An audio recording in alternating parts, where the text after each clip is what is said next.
Surprise क्रमांक 3. बघ आलोच. अरे या ना काका, या या काका, या ना, या बसा बसा.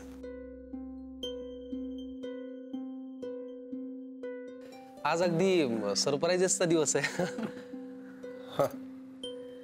माफ करा, आम्ही तुम्हाला न सांगता अचानक आलो. आम्हाला दोघांना असं वाटलं की काही विषयांवर तुमच्याशी बोलणं खूप गरजेचं आहे, म्हणून वाटता क्षणी निघून आलो आम्ही. काही हरकत नाही, बोला ना. मानसी फार चांगली मुलगी आहे, म्हणजे फार गुणी आहे.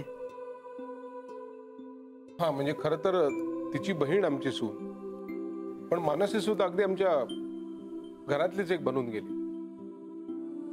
आणि त्याला कारण तिचा स्वभाव खूप चांगला आहे, मनमिळाऊ आहे, ती प्रेमळ आहे. हो ना, म्हणजे खरं सांगू का, जेव्हा आम्हाला कळलं ना की मानसीचं लग्न ठरलंय, तेव्हा क्षणभर असं वाटलं की आमचीच मुलगी सासरी जाणार आहे. खरं सांगू का, तर मी मुद्द्यावर होतो. आम्ही इथे आलो ते तुमची माफी मागायला. तुम्ही आता आमच्या कुटुंबातले एक होणार म्हणून त्या दिवशी मोठ्या थाटाने बारसं केलं, तेव्हा तुम्हाला बोलावलं आणि तिथे जे काय घडलं फार विचित्र होतं. मला कल्पना नव्हती असं काही घडेल. आम्ही चक्रावून गेलो. तुम्हालाही शॉक बसला असणारच. खरं तर मोनिकाही आम्हाला तशीच वाटली होती, प्रेमळ, हुशार. पण हो, आमच्या घरामध्ये जे काय घडलं त्या दिवशी त्याने आम्ही सगळे मोडून पडलो.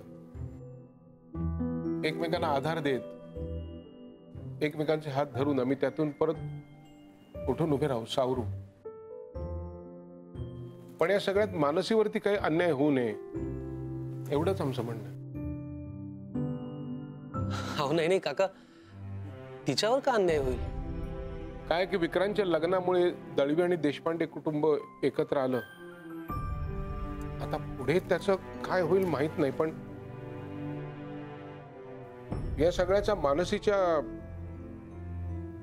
मानसीच्या लग्नावरती परिणाम होऊ नये असं वाटतं.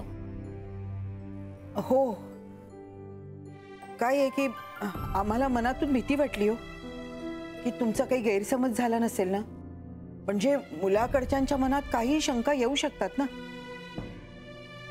म्हणून मग आम्ही ठरवलं की तुमच्याशी सरळ येऊन बोलायचं. ज्या पद्धतीने त्या दिवशी सगळ्या गोष्टी विचित्रपणे सगळ्यांना कळल्या, त्यातून पुढे तुमच्या मनात काही गैरसमज राहू नये, कुठलाही किलमिष तिच्याबद्दल राहू नये.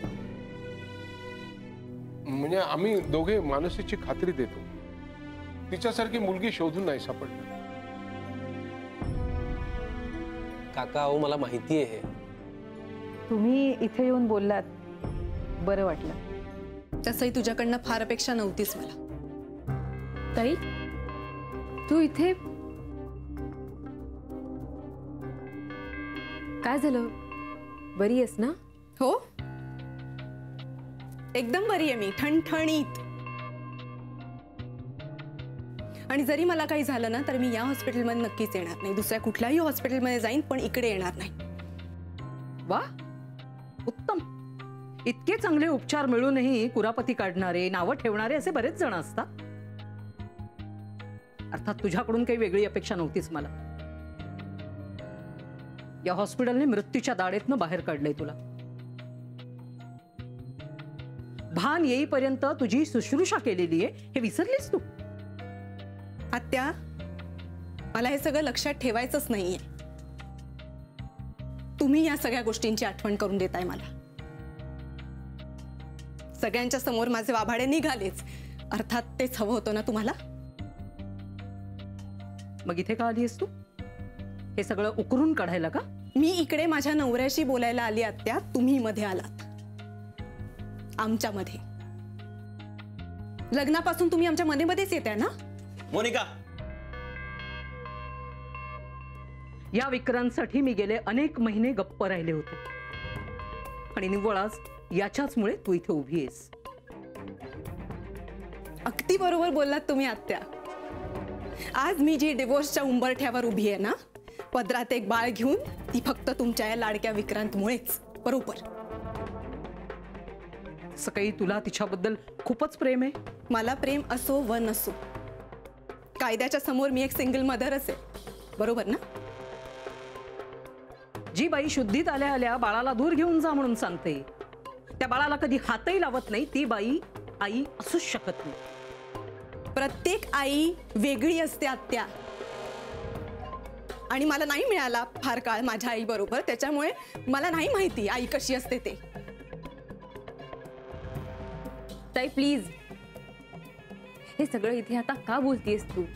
मला का बोलतेस मानसी? फक्त मीच दिसते तुला बोलताना? इकडे समोरून जे हल्ले होत आहेत ते दिसत नाहीयेत तुला? प्लीज इथे वाद नको. हे बघ, हे माझं हॉस्पिटल आहे आणि कामा व्यतिरिक्त मला इथे निरर्थक वाद घातलेले अजिबात चालणार नाही. आणि हा अजून तरी माझा नवरा आहे आणि त्याच्याशी मी फार अर्थपूर्ण बोलायला आले होते. ते तुम्हाला निरर्थक वाटते, त्याला मी काही नाही ना करू शकत. आणि तसंही यापुढे आता माझ्या आयुष्यात काय होणार आहे ह्याच्याशी तुम्हाला काही घेणं देणं नसेलच, राईट? काहीच देणं घेणं नाहीये. पण त्या बाळाचं काय? ईशा नाव आहे तिचं ताई. ईशा. माहितीये मला. ईशा ती कुठे आणि कशी जगणार आहे ह्याचाच विचार करते मी. तो तूच करायचायस विचार, कारण ती तुझीच मुलगी आहे. तेव्हा जा आणि सांभाळ तिला. जाणारच आहे मी आत्या, पण इतक्या सहजासहजी नाही. प्लीज आता बास कर. इनफ ना. हे बघ, ही आमच्या कामाची जागा आहे. इथे प्लीज भांडण करून, वाद घालून, वातावरण गढूळ करू नकोस. वाव, सरळ सरळ दळवींकडची झालीस का तू?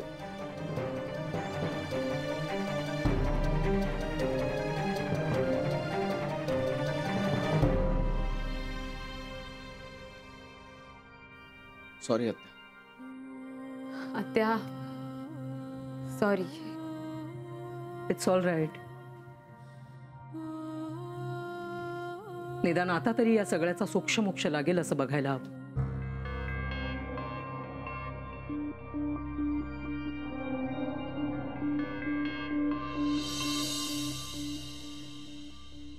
काय गरज होती त्या सलीलच्या आईशी बोलायची? अहो, आम्हाला मानसी बद्दल वाटतं म्हणून. एवढं काय वाटलं ग तुला तिच्याबद्दल? हा, इतकी काही ती गुणाची मुलगी नाहीये. बास झाली तिची कौतुक. ती आणि तिचं लग्न. आता आपला काही संबंध आहे का त्याच्याशी? नानू मामा, काय सारखी चिडचिड करत असेल काही दिवस तू? त्याशिवाय दळवींना कळत नाहीत ना काही गोष्टी. मी बोललो काय आणि नाही बोललो काय वाईटच ठरतो. मग आता बोलूनच वाईट ठरतो ना मी. दळवी कुटुंबावर मला आता अन्याय होऊ द्यायचा नाहीये. सारखं आपलं या घरात भावनेच्या आहारी जाऊन कोणत्याही माणसांना थारा देतात, हे आता थांबलं पाहिजे. त्याचा त्रास होतो सगळ्यांना. ए नानू, बस कर ना आता. तू सुद्धा गेली होतीस त्या देशपांड्यांच्याकडे, चौकशी केलीस त्यांची तू? अरे ते आजी आजोबा खूप खचून गेले आहेत रे. आणि तुझं काय ग? तू काय कमी खचलीस? मानसी, तू तू माझं एक काम करशील? हा? तू ईशाच्या कानात सांग की विक्रांत तुझा बाबा आहे आणि तो लवकरच तुला भेटायला येणार. सांगशील? नक्की सांगेन.